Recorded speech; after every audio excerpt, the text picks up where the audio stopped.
Try to fall slower!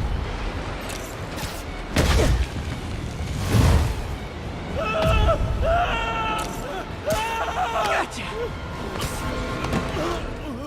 You okay?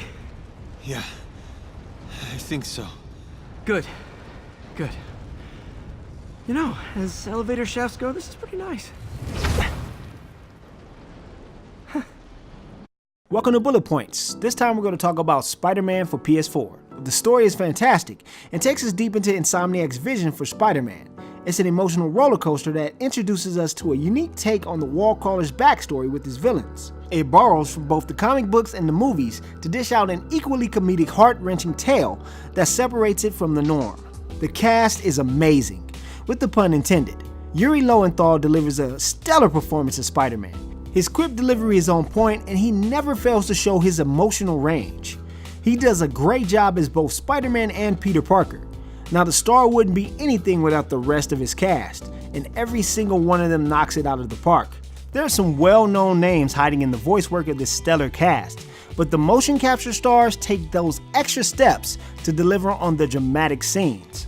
Web swinging is fast and fluid, and Spider-Man rarely has his momentum stopped by slamming into buildings and items.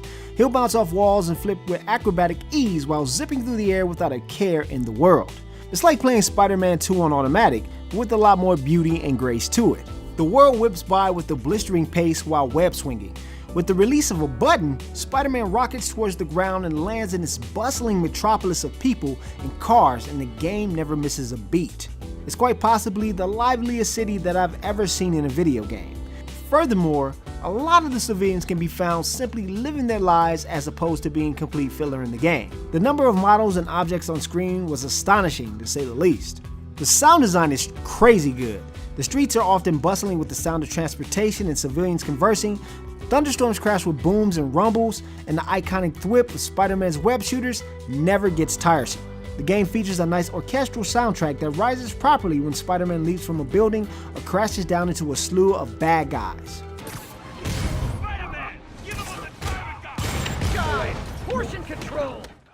Combat picks up exactly where The Dark Knight left off. Spider-Man may have the acrobatic abilities he's known for, but he's still bound to the code that Batman sets in motion. Spider-Man expands on this by easing you into the mechanics before sending a relentless quantity of enemies his way. Spider-Man can bound to rafters, web nearby objects, swing into the chest of his enemies, and dodge bullets with the greatest of ease. It's a smooth and flowing system that mirrors the Shadow of Mordor titles and ruthlessness more than the Batman titles. The underworking mechanics around skills, suits, and gadgets adds that RPG element to the title. Spider-Man can upgrade and create new gadgets as the story progresses. He can use his tech in a variety of ways that will keep his opponents mystified. His ability tree also expands his immediate skill set. He can improve his throwing ability, web swinging speed, and toss enemies around like ragdolls. Now all of this is topped off by allowing him to create different suits with various powers.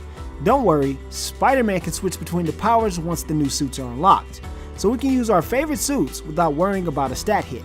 Finally, Spider-Man can also equip different traits that can help him reduce damage or inflict even more on his foes. Wait, you don't think this has anything to do with Lee, do you? Sorry to cook and run. Did you just leave your clothes on the kitchen floor? This game crashed about 4 times. I also fell through the map, and sometimes the AI would run into things for no reason. There's been a patch since I had these issues, so hopefully this is all fixed. Boss fights are repetitive as they use the exact same methods used on minions to defeat them. They look pretty and are eventful, but end up exactly the same as any regular fight. I wish the game stepped out of the shadow of other open world titles. It takes far too many ideas from exploration and modes from Assassin's Creed, Watch Dogs, and the Arkham games. Sure, there are a few missions with some inventive ideas, but even the crime fighting areas are lifted straight out of Spider-Man 2. I'm not asking for total innovation here, but I would have appreciated something different in the free roam modes. When Spider-Man isn't swinging through the city at breakneck speeds, it's a little harder to get him to listen to simple commands. Trying to disarm bombs and locate areas that require precision can be too much of a chore. The finishing move camera can get annoying after seeing it the 30th time. It also zooms the camera in and slows the combat down in a cinematic fashion, which can often leave the player disoriented once it recovers. I would have liked to have seen some more development time in the relationship of Silver Sable and Spider-Man. She shows up throughout the game to trounce him, but they don't really have any meaningful encounters conversation-wise. There could have been more character development there, especially with the way their arc ends. Spider-Man joins the exclusive club of awesome superhero games. It's a shame it has such a big paint within the line's attitude when it comes to copying content from other games. Luckily, the web slinging mechanics and engaging storyline keep it from drifting into the mundane. I'm looking forward to a sequel where they branch out from the Arkham style and take more chances with the gameplay. Either way, this is a fantastic game with beautiful visual detail, voice work, and stellar storyline. I buy it, but that's with my money. You can do whatever you want with yours. Peace.